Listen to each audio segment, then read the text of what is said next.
waxaan idin leeyahay adoon alle inaad tahay qir shahaadateynka afkaabar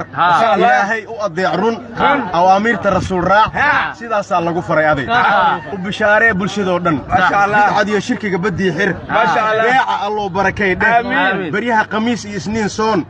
ilaahay baryadiis badi salaadaha rugnigiis sax wuduu'yada sifadiis sug rukuucyada ku sugnow in sujuudyada sanka dhuka dhig sunooyinka haka tegin wad hadduu ruux muslim galo gaf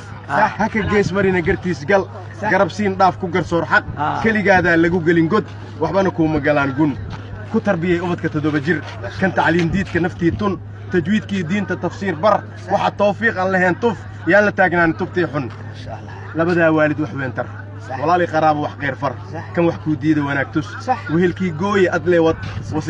wasiyada rasuulka wa taariikh dadkiina maqanow umada walaalihiina duruufta hayso soo afuriya ma sha Allah